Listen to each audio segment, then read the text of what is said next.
is Ace at the Plate on WCWPSports.org.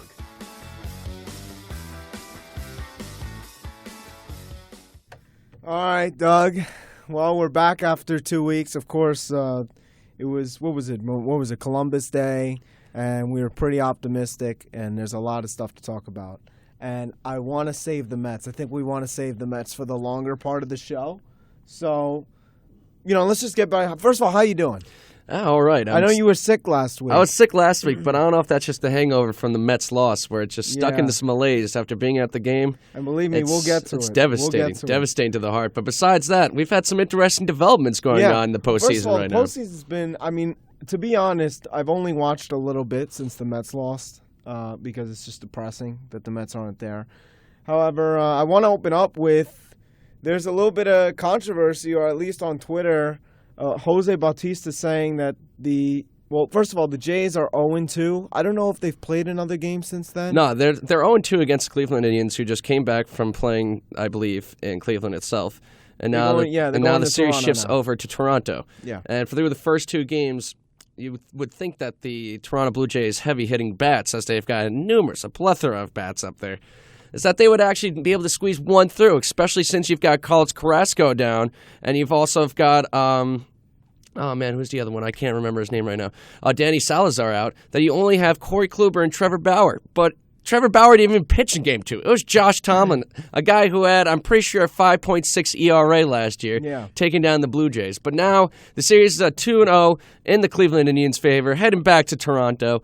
And this is where things start getting really interesting, because when you start seeing 2-0 going back to your home place, people start whining a little bit. People start thinking that there might be some conspiracy theories out there playing against them. Well, and I think you've got one of these crazy conspiracy theories to talk about. Yeah, well, he's saying it's rigged, and he said, and this is quote, "There are certain circumstances working against the Jays, and we're not talking about whatever they are." Wait, so Joey Bats? That's what he's saying. Who? Joey Bats, right? Yeah, he's talking about the strike zone. He's saying that the umpires are giving the Jays better calls and all that type of stuff. But here's the interesting part. Numerous people, and I went back to look at myself just to see if there really was something. And there was about, what was his name? Las Diaz is the umpire. Mm-hmm. He's been around for a while, so, but he missed about 17 calls. 9 of them hurt the Jays, 8 hurt Cleveland. Pretty even. From the stuff I looked, it didn't look too biased. It didn't look too outrageous. I know umpires can make some stupid calls, but I don't think there's some conspiracy going on. I just don't think that. I know that he's accused the Indians of stealing signs. The Indians have sort of trolled him on Twitter. Sort of interesting just to go. The only thing I could sort of remind this or sort of compare this to is people were saying that the NBA Finals are rigged, and I don't know if that has more basis, because a lot of people are more in this. Basically the consensus I'm getting right now is that Jose Bautista's in the minority. There aren't a lot of people saying that this is rigged, but I know a lot of people think the NBA Finals is rigged. Well, the NBA is an entertainment industry. I mean, when you're going down the court and you're going up for the last 10 seconds with needing down by 3, and need to shoot that 3, they're playing some hip-hop songs. I don't want to be listening to Drake while it's the bottom of the 9th, 2 outs, 2 men on, down by 3. That's not what I want to be listening to. So in the NBA circumstances, viewership in that sense, yes, but baseball, for the true diehards, it's like someone wants to watch. We want to watch that marathon game. Like that game that was 4 hours long between, I think it was the Dodgers and was it the Cubs in Game 1? I think that's what it was. Yeah, that ended at 1 o'clock at night. See, there could be circumstances against them. That's why he said circumstances. He didn't specifically say the strike zone, but we know when he's talking about it, he's talking about the strike zone. But it's interesting that this came up in this series, because in the previous one, which the Indians swept the Red Sox, that the Red Sox started complaining that they were stealing their signs. Yeah. And it's pretty interesting that you could say that, but I don't know, it's just losers' guilt, these sore losers coming around here. Yeah, it's just strange. It's interesting. Listen, I brought it up because, again, it just seemed like the most. I really don't take too much out of it. I just think he's. Listen, I like Jose Bautista as a player. I like the life and the energy he brings to the game, and I definitely think he brings something. I don't know. You don't think I he don't brings know. it? I loved seeing his face get clocked in by Ruf Neto. Oh, no, I mean, this that is a was guy good, who thinks but- that he's too precious to be touched. That he's like, I'm God's gift to the game. He does have an ego. I think he's fun. Don't get me wrong in that he's sense. good personality. I get it. Like Bryce Harper, who I hate, but I mean, it's not like I respect Bryce what he's Harper's doing. a douche. All But right. but I mean, res- I just you can't. That's apples and oranges, But babe. the thing is that I respect what he's trying to do, and what he's trying to do is bring some life, bring some energy into baseball, because I know that there are these unwritten rules, and listen, it's their game now. This is a new generation of baseball, and there's a new generation of fans coming through. And if these people want a more passionate energy, I say this: if the pitchers are allowed to, pump their fists and stuff like that when they get a big strikeout, then why can't the hitters express themselves? What are your thoughts on that? I think this is the political culture. I mean, political correctness that's going on in our culture. It's a disease that's rampant, spreading throughout us. If we look at the NFL, for instance, they're cracking down heavily on every single type of celebration. Like for some guy who refers to that he shoots a bow and arrow in a game, Josh Norman shoots a bow and arrow, gets fined $35,000 because they say it incites violence. Actually, in his point of view, he was recalling back to a book within the Bible, one chapter that specifically was talking about how God gave this gift to man, where that he only had a bow and arrow to survive out in the wilderness, and that he would strike down all of his foes and stuff like that. It wasn't more of in a violence type of way. It was a religious setting. But this is the same exact thing with this, where it's just like, okay, well, if we show a little bit of angst, a little bit of emotion, like, what do you want? These guys to be robots playing in the game? These people have feelings. I mean, just like with Wilmer Flores, right? I mean, we're Mets fans. We saw that firsthand. I'm sick of, because listen, in other sports, I think it's good. I think it just shows that people are enjoying the sport. I think it makes it even more exciting that people are just expressing themselves. Listen, I get it. There are people that are going to be the old schoolers that say, this is inappropriate or whatever. Like what? Like, again, like the Jose Bautista bat flip. It was amazing. I mean, even like some Mets bat flips, like Asdrubal Cabrera in that one game. I mean, I think it makes the game more exciting because it's just like, why would he just have to run around the field? I mean, this was a big moment. It's also a natural response. It's a human response that I appreciate. I know that some people claim that's their jobs, but even if you're out there and, for instance, if you're in trading and you get a good trade and then for some reason like your stock increases by XYZ%, then you're going to be like, yes, you're going to give yourself a fist pump. You're going to be happy. You're going to be pumped. Imagine that, but you're having thousands of people watching you. Yeah. And you crush a ball out of there. A feat of human strength that not many people can accomplish whatsoever. I'm talking about like 0.5% of the human population can accomplish. And to see that, like, yes, that's completely fine.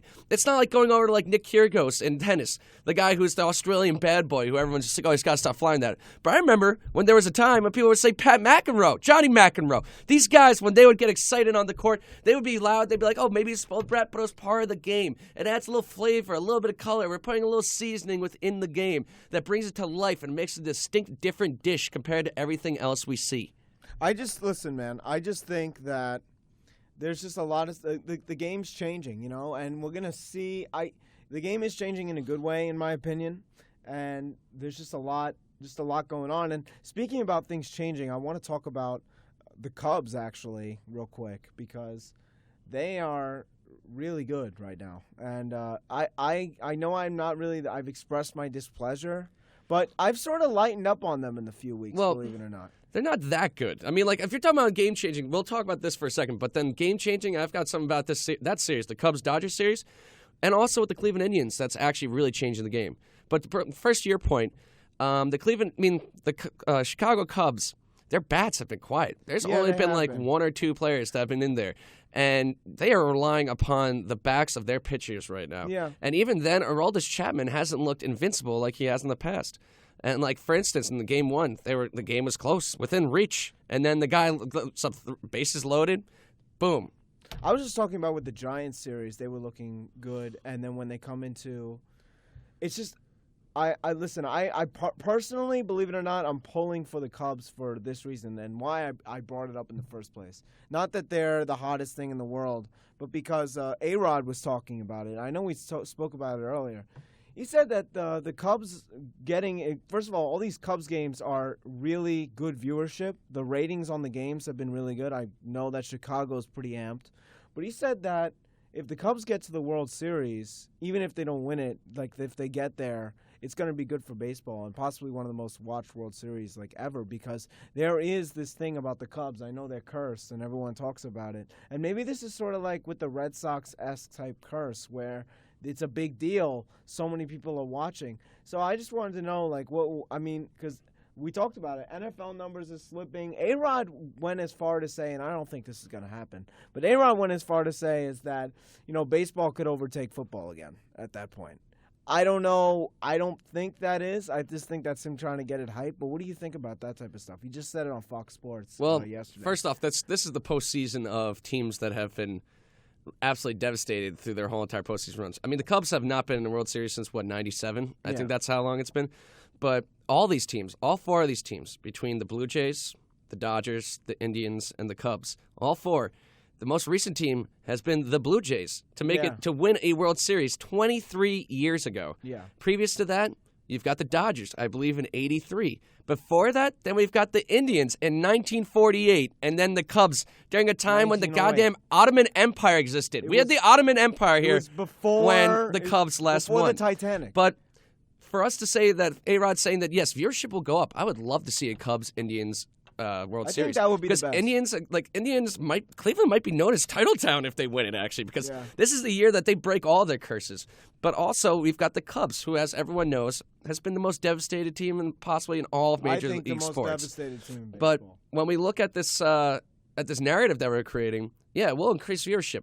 But unfortunately, I think in this day and age, we have too many people that are too involved with their phones and their technology that they can't really appreciate the intellect behind a baseball game, like the simplicity behind it, but also like the amount of things like that go into one at bat. How a batter can literally fight off 13 pitches and then go for a walk. Like that's something I stand and applaud. But I know that the regular viewers out there that they would just look at that and be like, "Oh, well, that was boring. That was just a walk." Or knowing that a pitch sequence that a pitcher wants to put in against a veteran batter such as Jose Bautista to change up his eye levels, that he gets a little uncomfortable in the box.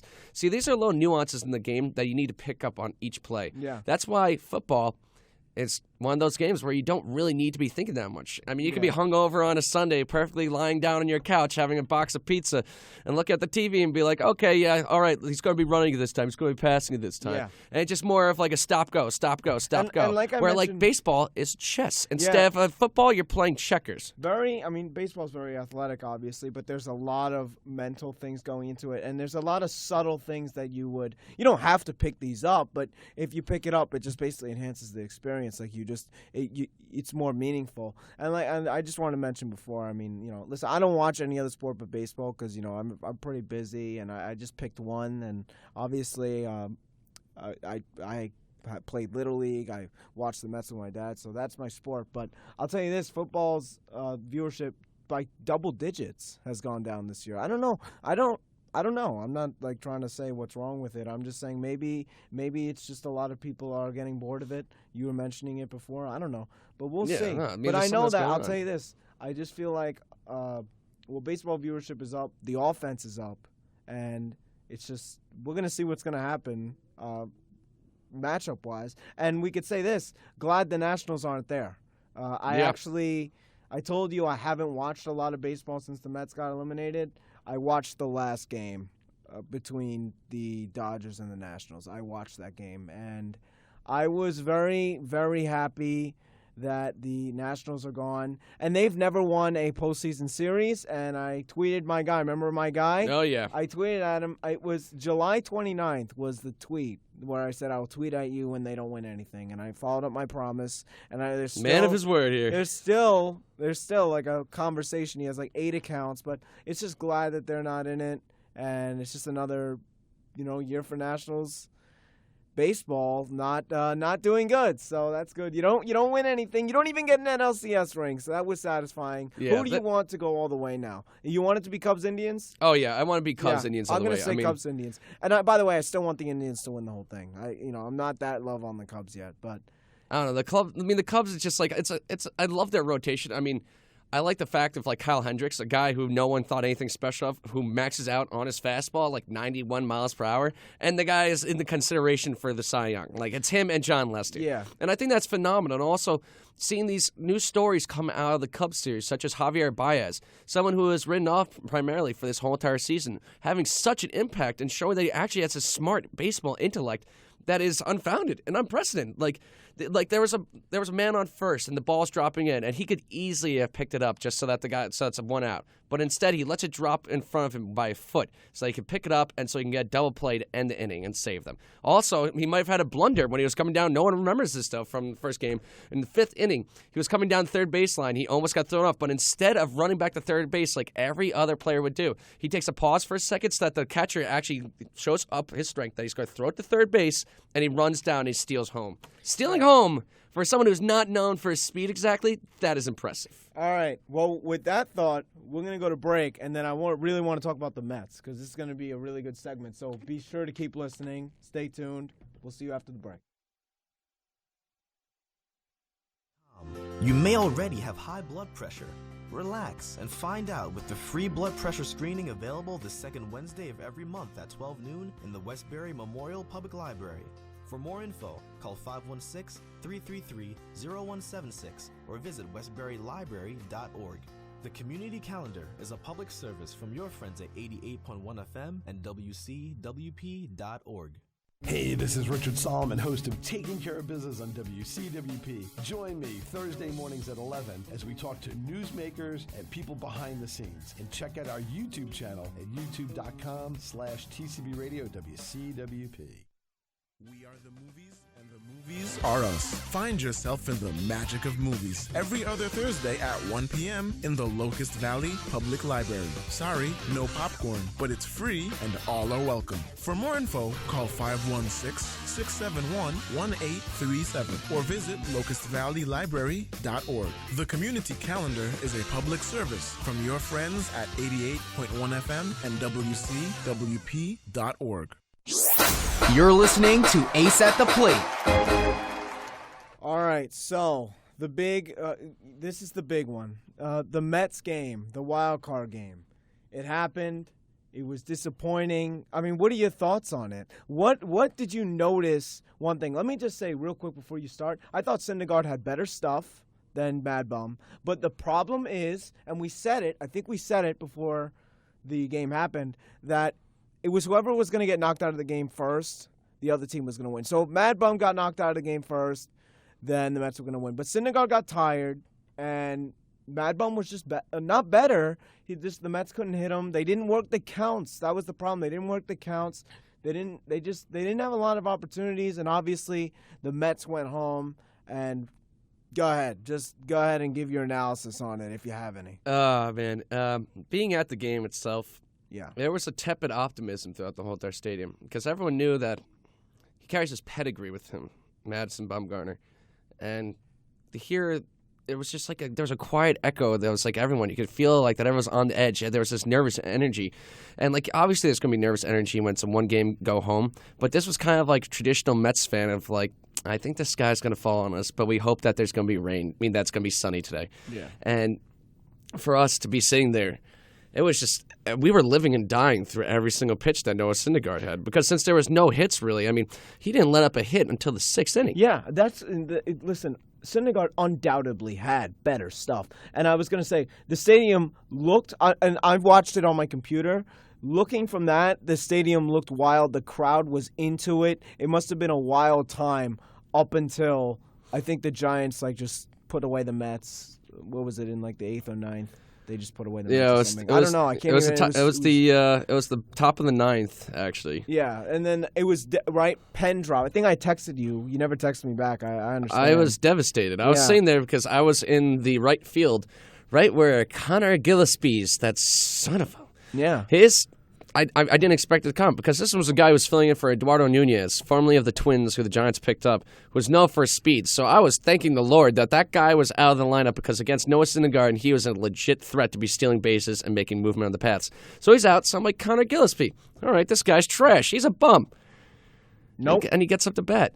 And I couldn't see it because I saw the bat. I was like, no, this is going to be like a double off the wall or something like that. And then you just hear this earth-shattering crash on top of this metal shed. I don't even know what the hell it was. Yeah. But that's a sound that has kept me up and woken me up in the middle of my sleep where I've woken up with sweats at 4 a.m. saying, why? Connor Gillespie. At that point, you knew it was over. I mean, I knew it was over. It was deflating, but does it fit? But the thing is, it fits the narrative of like. Is Jerry's Familia like the guy who won the most saves in baseball this year? The guy who has the most saves in a season for the New York Mets of all time? It's gonna be unfortunate because like there's so much to say about this game and about this season. But what do you think is the season as a whole now? Remember the whole narrative was to get back to the World Series. Is this one of those years where okay, we lost all that pitching, but so we should be happy from where we got? Or we didn't reach the initial goal, no excuses no matter what. It was a bad year. It wasn't just the pitching. This roster was just banged up throughout the whole entire season. Yeah, I agree. Where if after the first month, everyone had the aspirations in April that we're going back to the World Series. And if we don't, then that's malarkey. But after April, the wheels just started falling off. I mean, Duda had his back like broken, literally broken. Then you have David Wright, who just, I don't know where the hell they put him, in purgatory, I guess. They sent him down to Hades to try to get some deal with the devil going so they can get his youth back. And then you have this whole entire onslaught of injuries throughout the whole entire starting rotation, which is supposed to be the greatest rotation that's ever existed. The greatest rotation since that privileged and incredible Atlanta Braves 90s starting rotation. And having those guys out, and also Michael Conforto falling off because he was feeling the pressure to really start hitting home runs instead of just doing what he does, squaring up the ball, not rolling over it, and just hitting doubles through the gaps. And beyond that, I mean, we had Antonio Bastardo, which is a name that everyone has forgotten, I'm pretty sure by now, who was supposed to be a big piece of that bullpen. All these things, and Travis d'Arnaud, who we'll get to in a tiny bit, who is just a freaking bum, a bust, if you will. But all these things culminated together into, how can this be? This is not even plausible to happen. And yet, we found the Mets scraping and fighting, even falling down to August 20th, 3 games below 500, to bring themselves back up to the point, back up victoriously, back up into the last couple of weeks of September, into that last 3 days of October, saying, holy crap, we are going to the postseason. And to get to that point, to feel that strength amongst this whole entire team that was devastated by injuries, and with Terry Collins' awful, shitty managing, that this team could make it to that point, I got to give this year a success, a resounding success. Not where we thought we were at the end of April, but from where we thought we were at June. Yeah. Damn. I mean, that it was a wild ride. To have the best record throughout the last 30 games, I'll take it. I'll take it any day of the week. You're going to take it. All right, well, let me give you my analysis. And this is not the analysis that you got. I'll tell you this. Minute 2015 ended, I was devastated because I've never seen the Mets in the World Series. Like I was 4 years old in 2000. Never really seen them in the World Series. My goal in life is to watch them win a World Series at least once. And when that happened, but baseball's not guaranteed. Okay, we learned that in 2006, 2000. They say we'll be back. We'll be back. Well, hopefully, right? And of course, I had high aspirations. And even though with all the pitching, that stuff, I can't give the year an absolute success at all. I just can't do it. I can't sit here and say the year was a success. It's not a total failure. It's somewhere in the middle. But if you want to look at it, the goal was to win the World Series, get back, win it, and this is a failure. And if the Mets, and this is going to lead me on to my next point, I don't think the Mets are getting back to the postseason next year. I think it's that bad. I think, here's why. Let me explain myself. They might have the pitching back, okay? I mean, everyone is getting surgery, fine, except for Noah, which again is whatever. I don't know. He said he's not getting surgery for his bone spurs. I don't know why. This is just this. They are not getting back to the postseason. They will be lucky to win a second wildcard spot. And I'll tell you, it's not because, the pitching's going to be bad. It's not because of that.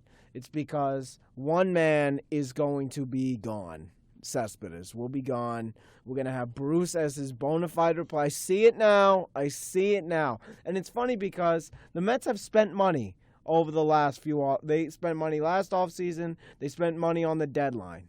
So It's just that we're so used to the Mets not spending money that you just have, with the Wilpons as owners, you just have to assume the worst. I cannot go in and confidently say that I think we could get back to the postseason. Cespedes is going to be the best hitter on the market. And let me tell you something. In today's baseball, even though the offense went up, hitting is at a premium, at a huge premium. And this 2016 free agent market is weak in the hitting department. And when you have Cespedes, who just put up 2 great years, I mean, money is going to be offered. There's going to be a bidding war. Now, there's a mutual interest for Cespedes to come back and the Mets to get him back. And apparently the Mets are more confident that they're going to get him back this offseason than they did last time. I don't know how, but they are. So my thoughts are that we saw 2015 before Cespedes came, and I feel like it's going to be a similar thing. They'll be borderline 500 because without a bat like Cespedes, not Jay Bruce, Cespedes, a 5-tool player, the team was 500 at the beginning, and that's my consentment. And I think they're going to be a 500 team up until the All-Star break, and they're going to fall off dramatically. I don't care how damn good that pitching is. I'll tell you what's not good. Their offense wasn't good all year. It was good toward the end of the year. I mean the very end of the year. But we saw that May, June, even parts of August, we saw that offense as deflated as it was. Like we're saying, worst with runners in scoring position. I mean, there's got to be some stuff going. By the way, Jay Bruce is going to get picked up. And hopefully he's a trade piece, because if he's the replacement, I don't think they'll finish. No, he's not going to be a trade piece. I mean, if they're out of contention, then I can see him being a trade piece. No. If anyone I'm saying could be a trade piece would probably be Lucas Duda. No, what I'm saying is, because now after the World Series, the analysts are predicting that they're going to pick up Bruce's option, because Bruce, the Mets it's only are going to $13 million. No, that's not bad. I'm just saying I don't think he fits this team, and I think they should use him as a trade piece. But we'll see. I know that you don't have that grim thought of next season, but that's my thought, and that's my honest to God prediction that either the Nationals will be back, or the Braves and Marlins won't be bad enough for the Mets. Oh, to no, the beat Braves, up on not them. Braves. Oh, God, no. Braves are just The gonna Marlins might be good. trash. I don't know. Marlins, no. Well, they just lost Fernandez, so forget it. But I don't know. No, I don't think the Mets will be back. I know that's not your thoughts. Well, in but reference go to ahead. what I was talking about before, was that I gave it good scoring because this season discovered a lot about the Mets and the players themselves. Not about Terry Collins, because we already knew that he was dog crap. But it was more about discovering these kids like Seth Lugo and Robert Gazelman, These who are great before guys. we had no inkling, no knowledge of. And to know that you've still got that in your back pocket once these master aces, these workhorses of our staff and rotation come in, that's like, yeah, we can still fall back on these options. And besides that, we can even throw them in the bullpen if we want to really bring them up here, because they can show that they can get these guys out in 1 innings. I'm also, I don't know, it showed the character also of like this team, like we had, but like there was different periods where Yoenis Cespedes, he was never 100%, and the guy was constantly not there. Yeah, and he also, wasn't and there the a thing is, lot. like, he always falls off for some reason when the going gets tough towards the end, like where it goes right into the postseason. And it's very shocking to see how this turns out for him. For us, as the Mets fans, you always want to see that bat. You always want to see him. He brings this life force to the team. But with this season, it showed that we have other parts to this team that can really develop him, such as Jose Reyes in the leadoff spot. As you were talking, we didn't see anything until the end. It's because that guy came in and he could show the speed. Him and his Dribble Cabrera as 1-2s in the lineup, hell, that's really got the team fire started. And I'm excited to see that back next year. Oh, I am too. And we don't have that speed. And if we have that, my God, we have things that are coming up. And then after that, you just need your 3-4 hitters that are going to be, one of them is going to be Bruce. And then the other one, we'll see if it's Yoenis. And on your front about if Yoenis will be back with the Mets, there's a lot of optimism. But as you said, this is one of the weakest hitters markets in recent memory. I just don't see them ever getting him back. And because you just mentioned, the Mets aren't interested in getting into a bidding war, but he's the best hitter on the market. I don't think it's a comparison. Especially, I mean, some people would debate, but I don't think it's a comparison. He's the best hitter on the market. And I honestly think, and I get it, right? I mean, maybe I was a little too harsh on the pitching. Gazelman, Lugo, impressive guys, right? But and again, Cabrera had a good season. Walker, we'll see if he'll be back. He's not really. That's a big question mark. He's not really. I wouldn't say he's essential because then if that outfield gets, if that infield gets crowded, we'll see. But the main thing I really think is Cespedes, when he came in 2015 and even this year in April with Conforto, his lineup makes people better because they're pitching around him. He strengthens the lineup. Even just his presence. He's an intimidating guy. Cespedes is known around the league being one of the best players in or at least best hitters. He's not the best fielder, but best hitters in the game right now. One of those scary power threats. I think the Mets still need that because I know that the pitching was bad, but at the end of the day, runners in scoring position was the problem of the season, in my opinion. We could have won a lot more games and maybe the division if runners in scoring position wasn't so bad. Yeah. So runners in scoring position is a problem, but I really think the Mets are going to need Cespedes back because I don't think that Bruce and Duda. There are talks of Edwin and Carcion, but I'm not feeling that. Edwin wouldn't be. Wow, that's actually. I didn't think about. But the thing is, I think he might be a product of his lineup. Edwin Encarnacion? Yeah. No. It's an interesting thought. It's a really interesting thought because you have Jose Bautista and then you also have Josh Donaldson, perennial MVP candidate, around him. But there were spells where he was hitting by himself and Joey Bats was nowhere to be found. He was having a very down year. Edwin Encarnacion would be more of just a fear factor of age getting into the way because we don't have the DH. And not having the DH, as these players age, we don't have that luxury like you saw with David Ortiz, where if he's not playing the field, you can still play forever and still be mashing the ball. But, now you got me thinking, trading Lucas Duda and you putting at first Edwin Encarnacion. No, I don't think that's going to happen, though. But I just think... Well, he'd be going for he'd be going for cheaper than the problem. Here's the actually. problem with that. We'd have to see, because right now I think our biggest thing, we need to get rid of some outfielders, because this is ridiculous. We have some guys who should be playing every day. I think that, you know what? Just to get Conforto in there, you might have to platoon Grandy Lagares in center. I don't even know anymore what's going to happen right now. I don't know what that Mets outfield, and we said it during the season, what is that Mets outfield? Because it's so crowded. Diaz is going to be gone.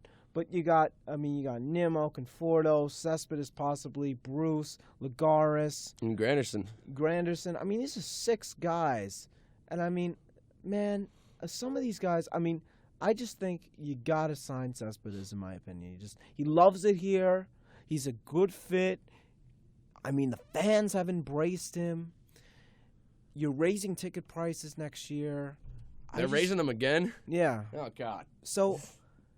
let's just give us a treat and sign Cespedes for the love of God, because I just think that he fits so well. I think he fits well, but he could just play left. He could play left. He's a Gold Glover in left field too. Once his quads healed up, he couldn't move. But why not give him the time to heal? Give him a contract. Just put it. I completely agree, but putting contrarian spin, it seems that he just.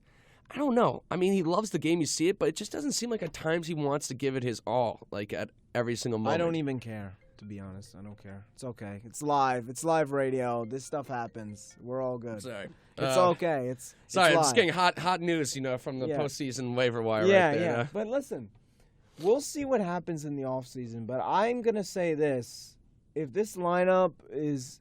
If there's somebody, if Cespedes isn't there, not all hope is lost. But if it's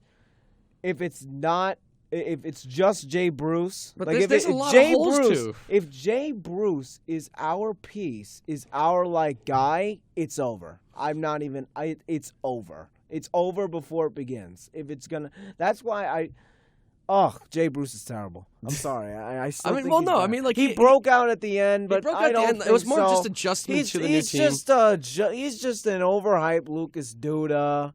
I don't That's like it. That's actually good enough. I don't like him. It's very streaky. He's very streaky in that sense. Way but he's better. too streaky. He's lefty. Better than Duda. We got too many lefties. Yeah, he's got to go immediately. I don't mind him as a 4 or 5 hitter, but you're right. We need a legit bat. But do you think maybe that all these pieces can coalesce together into maybe some trade bait out there? That's because we've got these young guns. We got Seth Lugo and Gesellman. If we have these Wheeler back, Harvey back, and we also have Matt's back. You know what? And we I have just DeGrom thought of back. an interesting solution. You know what? You don't want to sign Cespedes? Fine.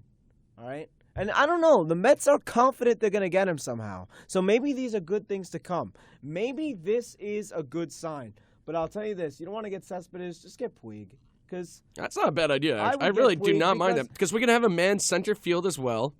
I really like that, actually. Because, listen, he doesn't get along with the Dodgers organization. And he's had a few down years. But you know what? I feel like he's just a victim of his environment. Yep. I feel like you get him into another big city who in need of a star. Let's say Cespedes isn't here. God forbid. Get him. Another Cuban guy who brings a lot of life. And if he's on, he's a really big impactful player. And he's got great defensive skills, too, out in you center might be field. able to get him on the cheap. I'm thinking, actually, that's really true. I mean, I think we could the Dodgers do have a lot of outfield logjam. Like the Mets. But, we can definitely trade one pitcher we could trade. And maybe if we can try to figure out something like bring back Yasmani Grandal for Travis d'Arnaud. I just want Travis d'Arnaud out. I'm sorry. Yeah, well, let's get to him. This guy here, he's been traded twice for 2 Cy Young winners. This is a guy that we traded for Art Dickey for. And as a throw-in, we got this guy named Noah Syndergaard, you know? It's just like, are you kidding me? And Travis d'Arnaud was supposed to be this guy who was supposed to be hitting 25, 30 home runs and playing about 140 games and being phenomenal framer, a guy who could throw to second. Okay, he could frame. This guy has a noodle arm that can't even reach second. Number 2, this guy, when he's up to bat, and 270 at-bats, unbelievable. 270 at-bats, 15 RBIs, 4 home Can't runs. stay on the field. He's 28 years old. This is not like that. It's a project that you can reclaim or build up. This is it. This is your peak for a catcher, especially. This is your guy. Listen, I defended d'Arnaud a lot last year. You know, a lot of people even last year. When he had a great year in 2015, even though he was barely there, I go, if he's here for a full season, he could have a breakout year. It just hasn't happened. And it doesn't help when you come back from 2016 and you're just, you come back, you get hurt. I mean, I can't even remember. He got hurt so early, I can't even remember. And it was like his arm. He wasn't performing before that. And when he came back, wasn't performing. Didn't even start in the wildcard game. It was Rivera. And I understand Rivera. You got to bring him back. Oh, and I know Rivera's loved by that pitching staff. We got 5 seconds, but we're gonna come back talk right about this guy. I like this conversation about d'Arnaud because he's just been a real disappointment. We're going to bring you more of this tragic end to the Mets season. Maybe talk a little bit more about other stuff. Yeah, we'll talk about postseason. Yeah, but we will come back. Raise your hand if you love Gregory Peck and To Kill a Mockingbird. Good. Now join the celebration of his 100th birthday. It's on Tuesday, October 25th at 2 p.m. in the Plainview Old Bethpage Public Library. Hear about his life, movie roles, and what made the man so admirable. For more info, call 516-938-0077 or visit poblib.org. The Community Calendar is a public service from your friends at 88.1 FM and WCWP.org. Youth is a gift of nature, but age is a work of art. Learn to appreciate life after retirement through the arts and entertainment on Senior Moments. Tune in every Tuesday morning at 11 right here on 88.1 FM and WCWP.org. Here's to wishful thinking. The Age of Adeline is a film about a 29-year-old woman who survives a near-death experience and, after that, never ages a day. It stars Blake Lively, Harrison Ford, and Ellen Burstyn. See it on Thursday, October 20th at 7 p.m. in the Port Washington Public Library. For more info, call 516-883-4400 or visit pwpl.org. The Community Calendar is a public service from your friends at 88.1 FM and WCWP.org. You're listening to Ace at the Plate on WCWPSports.org. With d'Arnaud, we were talking about d'Arnaud. So, now also, I mean, it's not like there's a catcher we could go get. I mean, we tried to get one, and let's see how that worked out. Well, I mean, like what? Here's the thing. Ramos, he's probably going to take a qualifying offer with the Nats now because that's what is that, teared ACL? He's teared that before. ACL and MCL, which is like a 4 to 6 month recovery, which means that he'll miss the beginning of the season. But I mean, he will still bank. Here's the thing. He tore that same one, so I don't know if it's going to be a recurring thing. He's got question marks in his game. you got Matt Wieters now. Yeah, it's not like anything that really. There's no premium catcher out there. And it's not like when you hear a name, you're like, ooh, that one. It's more just like, it's kind of like our presidential candidates. It's kind of like, which one's less worse? You gotta keep Rivera though. I mean. Yeah, he should be at least, if you don't want to start him a few times a week, just keep him as Syndergaard's guy. I was going to say, keep him as a personal catcher for Syndergaard. And he was great when he came, so I would keep him. But, I mean, that's the thing. You say d'Arnaud, who else is there? I mean, that's the thing. Are you going to give d'Arnaud another shot? Do you think the Mets are going to give him another shot just straight up there? Do you think he'll I'm wondering if they'll actually revert him to backup status, which... For this guy, the premium that this guy has commanded, he's been traded for Roy Halladay and he's been traded for R.A. Dickey. I would never think in my whole entire life that listening to this guy's name, Travis d'Arnaud, coming up, that I'd say, just put him on the back burner, that we need some upgrade, that I would consider Rene Rivera to be a better opening day catcher than Travis d'Arnaud. By the way, you gotta have Syndergaard start that game. I don't know. No, you don't have to. If it's a home opener, I would start Syndergaard. If it's home, we want to keep that goodies for I think it the is home crew. this year, though. I think it's home this year. We'll see, though. But this guy's he's turned into a bust. Like, we could talk about Jay Bust before, but this guy, Travis d'Arnaud, this guy's been a bust. He's been flying under the radar that everyone's just like, oh, no, it's a catcher, and you can't expect that much. But here's the reason why he's fallen under the radar is because, again, you're right, he's a catcher, but here's the thing. Even though people go, oh, no, they were fluke injuries. And I used to believe the fluke injury thing. I mean, yeah, just not really baseball injuries, just like fluke injuries. But the thing is, whenever he came back from the injuries, he was hot. So people were like, oh, he still got it. This year was not his year. And it was just very disappointing to see. Even when he wasn't hurt, very disappointed to see. And we're going to see. I mean, what about first base? Again, are you going to put Duda in there? I mean, no. Are you? I don't think you should either. No, trade Duda. Are you know what? Gonna put Duda in a package. Conforto in there to make some room in the outfield. Are you? Because he's been asked to learn first base. Yeah, he has actually been. They're going to teach him first base, which... Listen, teach him first base. I think it's a good idea because, like we said, I think one of the main problems with the Mets right now is the outfielders. There's 6 outfielders, okay? And you could take Nimmo out of the equation. You could send him back to AAA or something. But there are 6 outfielders, and there's an argument that a lot of them should be starting. So there's just not room for these guys. Are you going to have like a platoon in center field? Listen, I think the Mets outfield's a bigger question mark than the pitching because Harvey's coming back. DeGrom's coming back. Matt's coming back. Syndergaard is still alive. So, I mean, Zach Wheeler, I don't know where he is, but he'll be somewhere. Yeah, he'll emerge from the earth at some Colon might point. be back. Your guys, but in the outfield, I mean, who's starting in left field next year? Who's starting in right field next year? Is there going to be a platoon in center? I say you got to play, first of all, Lagares, his season was sort of up and down. He mashed lefties this season. He always mashes lefties. You might want to platoon him in center. We don't know anything. And I just think the outfield is a big problem because there's so many question marks. There's so many guys. It's iffy. You might have Cespedes. You might not. I don't know. I feel like the infield is a bigger question Really? mark. I think because you only have easy. Jose Reyes and Asdrubal Cabrera as your only certainties. And it's like we kind of want to turn Jose Reyes into a super utility type of player a la Ben Zobrist. So that makes it into question mark of like, all right, so where do we put him? I mean, at third base, I don't know who we got. I mean, Listen, Wilmer, I here's the guess you thing. could put Here's out the there. thing. Shortstop, you've got Asdrubal. This is what Second, you could put maybe Jose there, but Neil Walker is still an interesting option. First base, what do we do about first base? This is what we do. This is my solution, okay? You got what? I'm sorry. Michael Conforto. This is it. Michael Conforto at first. I truly think he should learn first base because there's just so much of that. Then you got second base, and this is controversial because you got T.J. Rivera, but screw it. You got to put Rivera in there or Reyes, one of the two guys at second. Then you have Asdrubal at shortstop. He did a fine job, and then you have Wright for a month, and then you put Reyes. Yeah, and Wright for a month. This is what you do. You have Wright for a month because it's like an annual holiday. You put Wright at third, and here's what you do. You know what? Conforto, Reyes, Cabrera, Wright. That's my infield.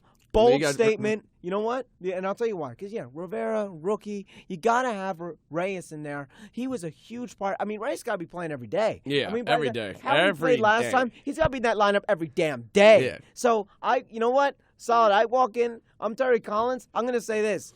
I would go in there and be like, Conforto first, Reyes second, Wright, you're going to be in for a month third.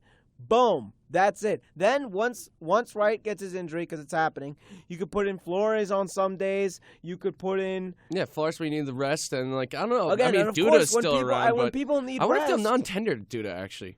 I don't know, but when people need rest, you have Flores as your utility. Reyes could also be utility. I mean, I don't even think Neil Walker fit. I know that he was good, but I don't know. I don't know what's going to happen. The whole team's a freaking question mark. But the thing is, the qualifying offer is $17.3 or $17.2 million, which who's is worth absurd. That? Yeah.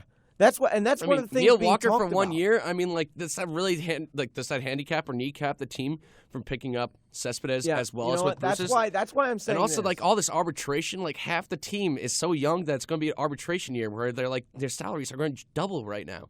So we're looking at already at $130 million without bringing back Cespedes. And you know what else we're talking about? And that's why I'm concerned that the Mets won't bring him back. And I still have some hope that they will get him back, that they will pull a magic trick. Like Sandy did pull a magic trick last year and got him back. I mean, he was supposed to be – I personally think that every single team except for the Washington Nationals are dumb because that – you didn't witness what that guy did for the Mets last year, and you just think, I get it.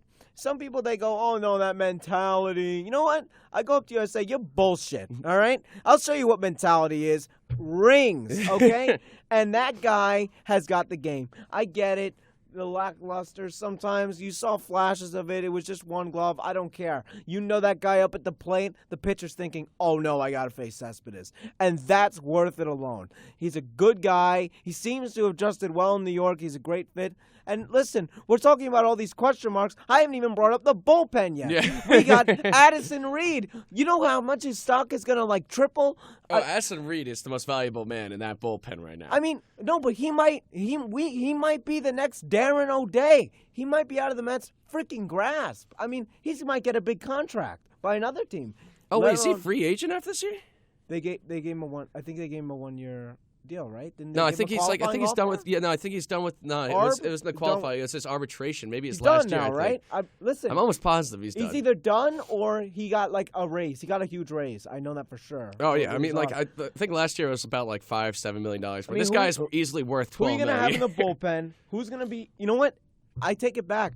Everybody is a question mark. Who's going to be your rotation next year? Are you gonna? I mean, who's going to be your fifth guy? You going to bring back Cologne? You're going to put Cologne? Oh, in the we need bullpen? Cologne. No, we need Cologne back no matter what. I say we bring him back. You either put him in the bullpen or you put him back. And by the way, we have John Neese, right? Oh, that's unfortunate. Why did you? No, I think think that's only for this year. Thank God. Are you sure? Oh no. I know that's wishful thinking, there's a but I'm pretty sure. $1 million buyout. There was a buyout. Oh, buy that out. Buy that shit out immediately. I think he's supposed to get $10 million. Cut that. Cut that. He's supposed to get $10 million. Buy that out. I don't want to see that guy ever again. Okay? Jesus. Honestly, I don't want to see that guy ever again. This is ridiculous. And then with Familia, it's like, do we try to get Chapman? Do we go after him? Kelly Jansen, I'm pretty sure is a free ridiculous. agent. Listen, well, I mean, Familia has shown that, I don't know, when it comes to the postseason. Can I just say, and I'm sorry to interrupt you here, and this is going to be, and I've said this to other people before, I think he's the most overrated closer in baseball. Oh, Chapman? No. Familia. Oh, Familia. I think he's the most overrated. Listen, every single time I watch this guy in a big spot, the team bails him out. Not him. The team bails him out. It's always a tight wire walk. And you know what else? I think he's the most overrated closer in baseball. I don't think he's that great. And I know. Oh, yeah, I think good, he's the luckiest man in the world. Yeah. I think he's the luckiest man in the world. He should not have gone up to 51 saves. He should It's be ridiculous. going to Vegas right now and gambling because there's no way that on a different team, that guy gets 51 saves. It's amazing. Never. It's one of the. It's a marvel. It's a fluke. It's a fluke. It's a fluke. And listen, he was great in 2015 or whatever. I think this Chapman talk's ridiculous, though. I mean, there's guys internally, though. That's the thing. I think possibly Reed. I mean, that... Reed has shown that he couldn't step up to the plate.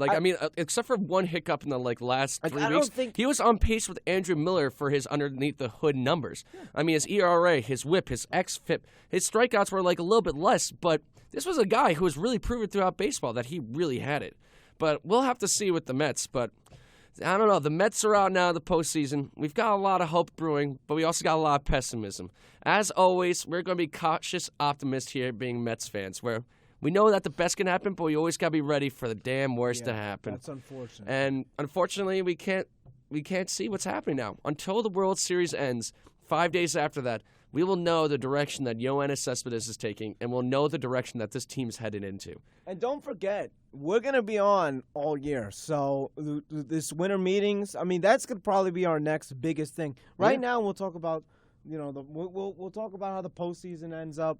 But to be honest, I'm excited for the winter meetings. That I got to admit, I remember where this is going to sound like some stupid 9/11 thing, but I remember where I was when Johan Santana? No. Well, I remember a lot of things. I was in Ivorone Brothers, actually, when I heard I Johan remember. Santana got No, I'm picked up. talking about last year when I read the Nationals offering. I thought it was over. I thought the Cespedes was going to take the 5-year deal, and I go, "This is a disaster of an offseason." And then, I remember I was walking in Hillwood, and I saw Nationals 5 years, $100 million. I go, "It's over. It's over." They got Murphy and they got Cespedes, and then when I read that Cespedes declined that, I was so happy. And who knows? And by the way, with the Nationals, how good are they going to be next year? I mean, was Murphy's year a fluke? Could Bryce Harper find his stuff back? Now, what do you think about the rest of the division? I know that the Nationals will probably be our biggest threat, but they have some question marks too. They've got a couple of question marks. I mean, at the end, Mark Melanson's on the market, so they don't really have a bona fide closer. Yeah. Well, I would love to see the Mets get. I mean, I just want the Mets to get one more premier closer, or at least a closer quality type of player. But with everyone else in their lineup, I mean, I don't know. Are they gonna have They don't have. repeat If they don't retain Wilson Ramos, that's a big piece of their puzzle that they'd be missing. Bryce Harper, if he can get back into effectiveness, that makes them very dangerous. But terrible year this year. besides that, I really don't see that much threat coming from them, to Here's be the thing, honest. I mean, though. Trey Turner's a great player. That kid is going to be one of the most legit players. I mean, speed and power. future Met killer. His speed, he's going to be a Met killer. Next 5 years, he's going to torment us, and I hate to think that, even fathom that thought. But the rest of the division, Phillies, No. I throw up in my mouth just thinking about them. Are you sure Atlanta? They went on a really good They stretch. went on that one guy. They went on the Swanson. stretch. They got a lot Dansby better. Swanson. He's a little young. He's a little unpolished, a little unrefined. He's going to turn into a major, great player. But besides that, you got Freddie Freeman, who showed some life back Yeah, he again. showed some Julio life. Teheran in that starting rotation, pretty damn decent. Really, really good. I mean, he destroyed the Mets this year. Yeah. But beyond that, you got Jim Johnson in the bullpen. I just don't see them having the amount of tools to make them go against the Mets. They're going to cause some headaches, like they always do for the Mets, but they're not going to be running them out of town. How about the Marlins? Though? The Marlins? That's the big, because here's the I thing. mean, when they lost Jose Fernandez, that was like 25% of their wins. But I feel like the death of Jose Fernandez is now. I think that cripples them like no tomorrow, because they already needed pitching. Yeah. And now they need it more. And before, I mean, listen, there's not a lot of pitchers on that open market that are going to come off. Yeah, this market's awful. By the way, I forgot to tell you. I don't know if this is breaking news to anyone, but the Marlins have re-signed Suzuki. Oh, Ichiro For another- Suzuki's yeah, back. Oh, that's he's cool. going. That's cool. I like that. I like that a lot, he's gonna actually. play until he's like 50 He's or something. decent. He's actually a pretty good part-time player. He was hitting like 300, and Yeah. you can't say any Met player was actually hitting 300. Like Yeah. not actually one, like 0%. So yeah, I mean, Ichiro Suzuki's better than all the Mets. Yeah, I mean, it's just It's that division interesting. gonna be more like. Is the National League East going to be like it was sort of like this year and last year, where it was sort of like, even though if the Mets performed better, they could have won the division by sweeping those teams. Yeah. But they didn't play as well. But do you think it's just going to be another off year for Atlanta and Philly and Miami? Yeah, it's going to be another restructuring, rebuild year for them. Miami is going to try to hope that they can get on the backs of like an Adam Conley in their rotation, Wee and Shen. And there's one other name out there, but the rest of them really, really suck. Yeah. And then you've got your outfield of Ozuna, and you've got Christian Yelich, and you've got Stanton, of course, that are That's a phenomenal. really good outfield, and Christian Paolo's all right, but beyond that team does not scare me. It doesn't really incite much doesn't scare confidence. me. I mean, then again, maybe we're looking through rose-colored lenses when we look at the Mets, but hey, I'd rather take our opportunities with Jose Reyes. Oh, they've got D. Gordon, but D. Gordon, after his little steroid route, Yeah. he didn't show that he has And much Barry speed or Bonds even Barry Bonds got fired. and Bonds is out too. Yeah, because so he that publicly- team's only got Don Mattingly and those three Yeah. outfielders. Well, he right now. publicly Mattingly actually wanted him out because he publicly embarrassed Stanton in front of the whole locker room, and they didn't get along. Stanton and Well, actually, I Bonds. kind of like that because it was kind of Bonds just being like, "Hey, I was actually the greatest hitter of all time. Like, come on, kid. Like, I'm going to humble you a little bit here. Yeah. I mean, steroids or not, that guy was still one of the best that have ever lived. Oh yeah.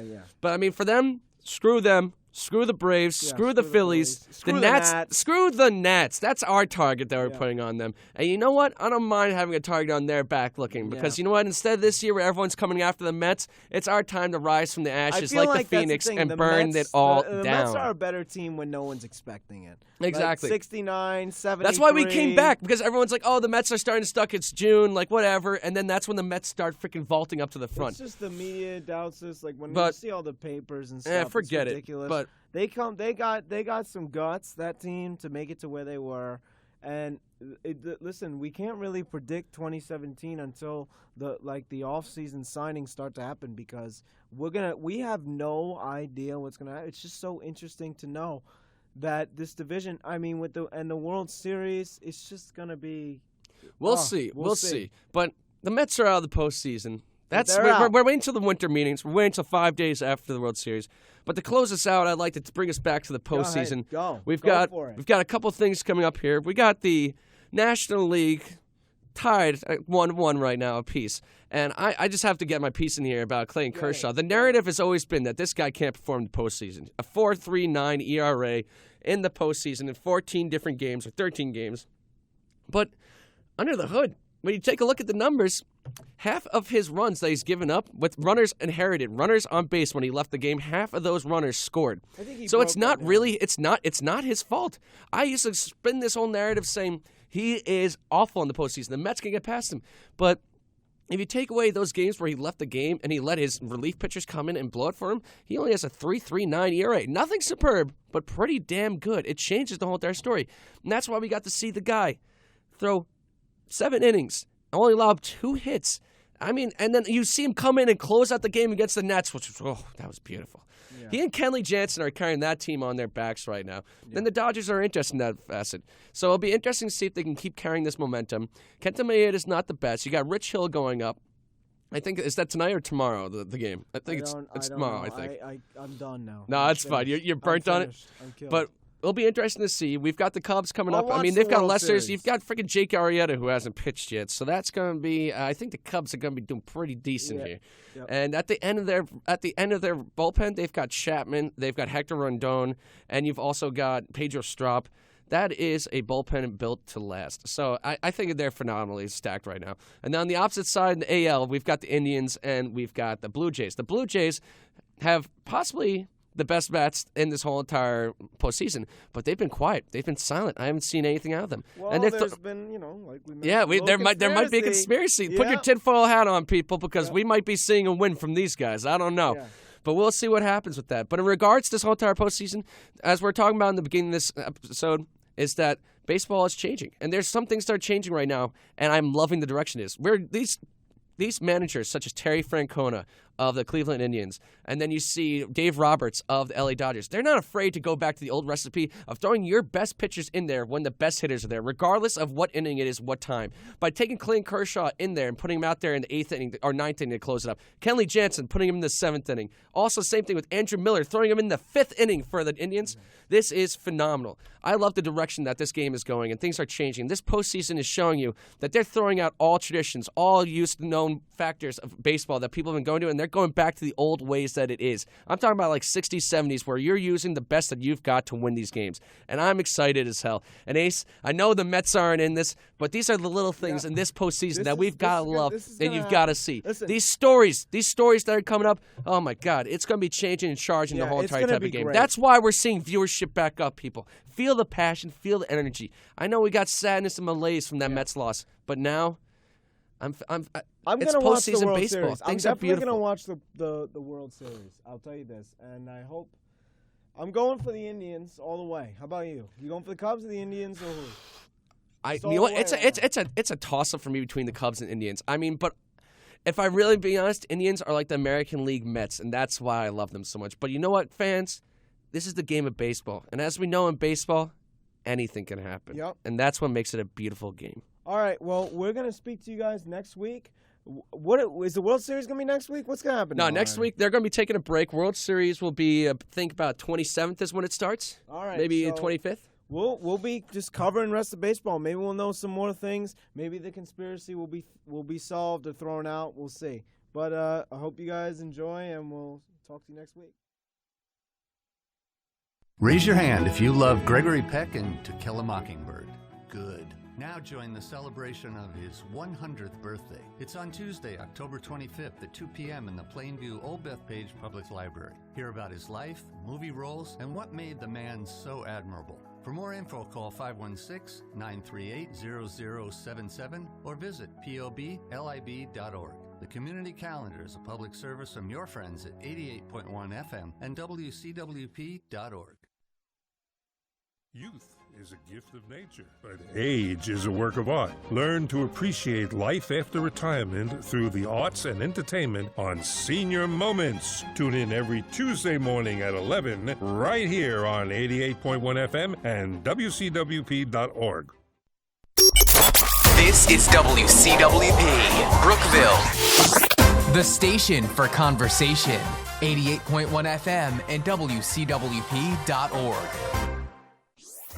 You're listening to